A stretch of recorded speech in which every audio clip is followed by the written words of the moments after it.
1900 سے لے کر 1936 کے ابتدائی دور کے افسانوں کے موضوعات اور تکنیک پر ایک طرف داستانوں کا واضح اثر ہے تو دوسری طرف رومانیت پسندی کا۔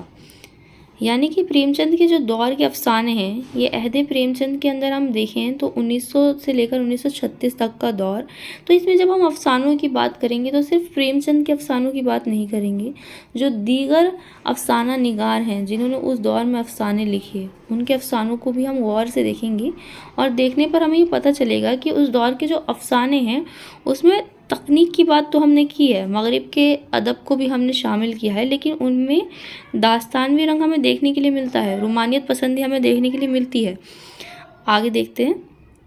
اردو افسانہ کے ابتدائی دور میں سجاد حیدر یلدرم، نیاز فتح پوری اور سلطان حیدر جوش اہم افسانہ نگار ہیں۔ سجاد حیدر یلدرم بنیادی طور پر رومانوی افسانہ نگار تھے، جیسا کہ میں نے کہا مختلف افسانہ نگار ہیں، ان میں سے جو سجاد حیدر یلدرم ہیں اگر ہم دیکھیں تو انہوں نے کیا کیا ہے کہ وہ رومانوی افسانہ نگار ہیں۔ سجاد حیدر یلدرم نے ترکی، ایرانی اور انگریزی افسانوں کے جو ترجمے کیے ہیں وہ سب کے سب رومانیت کے زیر اثر لکھے گئے ہیں، لیکن ان کے تبع زاد افسانے بھی رومانیت کے حامل ہیں۔ سجاد حیدر یلدرم نے کیا کیا ہے؟ انہوں نے کچھ افسانوں کو کیا کیا ہے؟ ترجمہ کیا ہے، اور کچھ انہوں نے خود لکھے ہیں، لیکن ان سب میں کیا ہے کہ ان میں بھی ہمیں کیا دیکھنے کے لیے ملے گا، جو لکھے ہیں انہوں نے ان میں رومانیت کا اثر ہمیں دیکھنے کے لیے ملے گا۔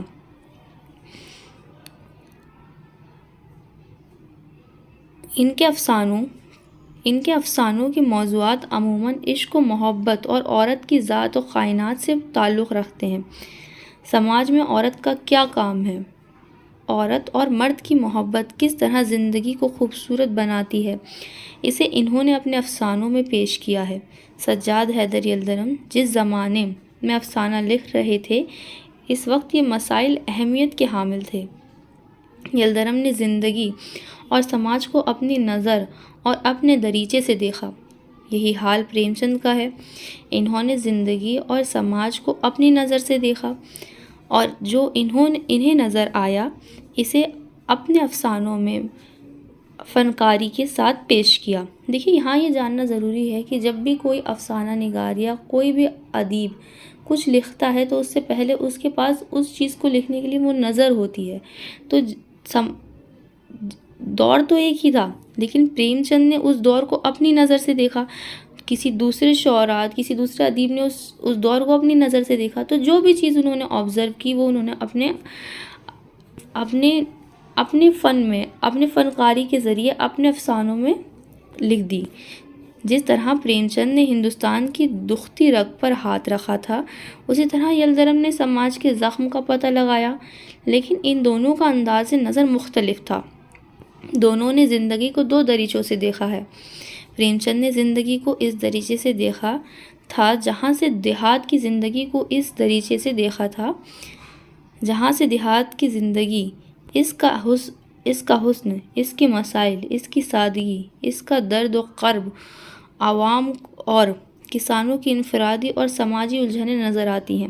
یعنی کہ جو پریم چند نے جب افسانہ نگاری کی یا اپنے افسانے لکھے تو اس کے اندر انہوں نے کیا کیا کہ ہندوستانی کسان جو تھا، جو غریب طبقہ تھا، ہندوستان کے مختلف جو لوگ تھے، عوام تھی، ان کے درد کو محسوس کیا اور اسی درد، اسی کرب کو اپنے افسانے میں پیش کرنے کی کوشش کی تاکہ مختلف لوگ اس کو پڑھ کر اس صورتحال سے وابستہ ہو سکیں خود اور جان سکیں کہ آخر اس وقت کیا صورتحال ہے یا عام لوگ اس وقت کیسی زندگی گزار رہے ہیں۔ پریم چند نے گاؤں کے ماحول کو پیش کیا تو یلدرم نے لوگوں کے دلوں میں پیدا ہونے والی عاشقانہ اور جنسی بے چینیوں اور ہیجانات، گھریلو زندگی میں محبت میں حامل ہونے والی رکاوٹوں اور شادی بیاہ کے مسائل پر غور کیا۔ ٹھیک ہے، یلدرم نے کیا کیا؟ یلدرم نے ایک انسان کی بنیادی زندگی کو پیش کیا۔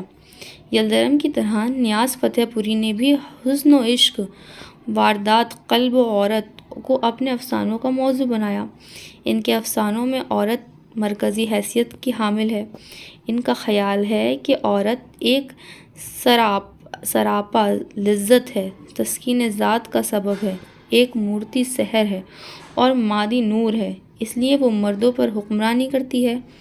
عورت کے متعلق نیاز فتح پوری کا یہ تصور ان کے تمام رومانوی افسانوں میں دیکھنے کے لیے ملتا ہے۔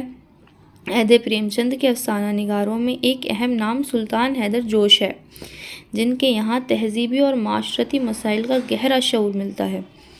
سلطان حیدر جوش نے اپنے عہد کے تہذیبی اور معاشرتی مسائل پر غور و خوض کیا۔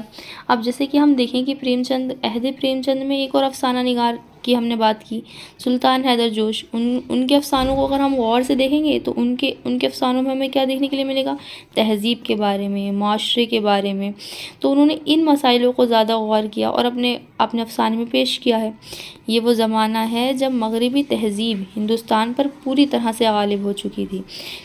آپ بہتر اس بارے میں تو آپ جانتے ہیں کہ مغربی تہذیب اس دور میں ہندوستان پر غالب آ چکی تھی، تو انہوں نے اپنے افسانے میں جو ہندوستانی تہذیب ہے اس کا ذکر کیا، ہمارے معاشرے کا ذکر کیا۔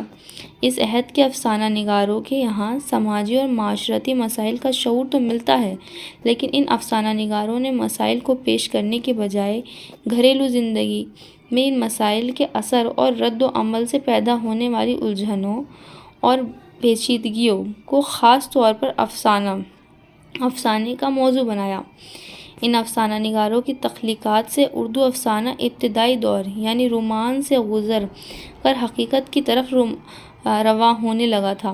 جیسے کہ ہم نے پہلے دیکھا کہ داستان پہلے آئی، داستان کے بعد افسانہ آیا، تو افسانے کے اوپر داستان کا اثر دیکھنے کے لیے ملا، لیکن مختلف افسانہ نگاروں کی کوششوں نے اب افسانے کو ان رومانیت پسندی سے نکال کر حقیقت کی زندگی میں کیا کیا؟ شامل کر دیا۔ دیکھتے ہیں ہم اس بارے میں آگے۔ 1903 سے لے کر 1936 کا زمانہ اردو افسانے کے لیے بے حد اہمیت کا حامل ہے۔ اس عرصے میں اردو افسانہ رومان اصلاح پسندی سے ہو کر حقیقت سے ہمکنار ہوا اور ادب برائے ادب نہ ہو کر ادب برائے زندگی کی ترجمانی کرنے لگا۔ یعنی کہ جو ادب پہلے تھا وہ ادب برائے ادب تھا، یعنی کہ ہم اس کو صرف مزے کے لیے پڑھ لیا، لکھ لیا، پریوں کی کہانی کہہ دی، لیکن اب کیا ہوا کہ ادب کے اندر زندگی آ گئی ہے، ادب برائے زندگی ہو گیا، یعنی کہ اس میں جو ہیرو یا ہیروئن یا جو کردار تھے وہ اصلی زندگی کے ہو گئے۔ جیسے کسانوں کو لیا گیا، جنتا کو لیا گیا، عوام کو لیا گیا اور ان کے مسائل کو پیش کیا گیا، اس لیے کہا گیا کہ ادب برائے زندگی ہو گیا۔